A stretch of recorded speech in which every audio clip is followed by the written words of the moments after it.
Perkenalkan, nama saya Fadil Nugraha Ramadan. Pada kesempatan kali ini, saya akan memperagakan bagaimana cara penolongan pada fetus yang terkena distokia.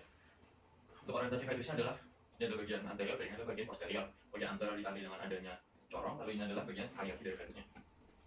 Pada kasus kali ini, kedudukan fetus adalah transversal dorsal, lalu posisinya adalah cephalophilia sinister, lalu hibatusnya adalah kaki fetus tertepok semua. Saya deskripsikan transversal dorsal, yang dimana transversal sumbu fetus tidak searah dengan arah sumbu kelahiran. Lalu dorsalnya fetus itu menghadap ke jalur kelahiran, jadi di sini akan tertabrak, tidak bisa keluar fetusnya.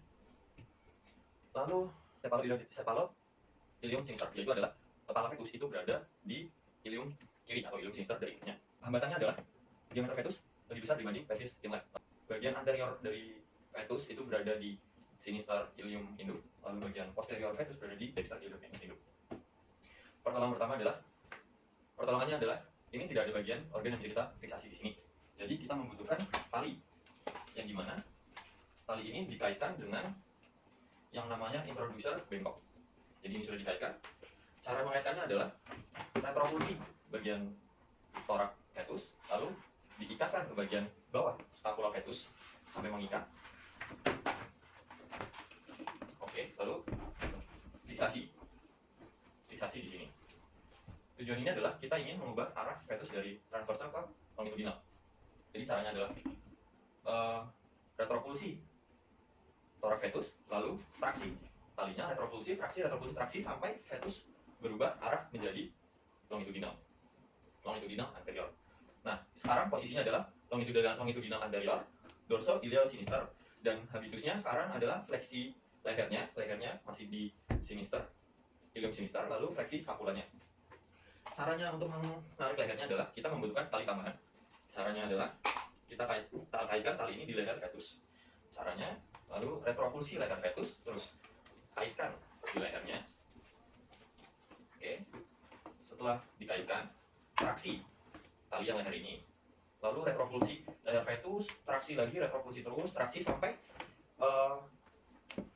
frontalis dari fetus ini mengenai ke ilium dexter. Ketika sudah mengenai ke ilium dexter, frontalis sudah terlihat, retropulsi frontalis, terus pegang mandibulanya, terus traksi mandibula ke luar. Dan ketika sudah keluar, masih ada masalah fleksi di bagian skapula. Skapulanya masih tertinggal di dalam, masih terkena di sinister dari ilium induk. Caranya adalah mengeluarkan kaki-kakinya, itu caranya retropulsi dari depan sini, retropulsi skapula, traksi radius ulna, retropulsi karpal, terus traksi metakarpal, lalu diikat lagi, difiksasi. Sama juga satunya juga begitu.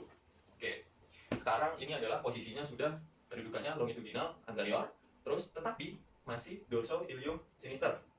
Habitusnya tapi sudah normal, ini masih miring. Bagaimana cara kita memutarkan? Kita harus merotasi menggunakan tongkat. Jadi kakinya difiksasi ke tongkat menggunakan tali begini, difiksasi, terus rotasikan fetus 90 derajat. Oke, ketika sudah fetus posisinya sudah begini, diagnosis hidup atau mati dengan cara dicek respon mengendusnya, terus respon kedipan matanya, atau dari kakinya respon menendang. Ketika sudah aman semua, segera tarik paksa secara perlahan dan fetus akan keluar. Terima kasih. Assalamualaikum warahmatullahi wabarakatuh.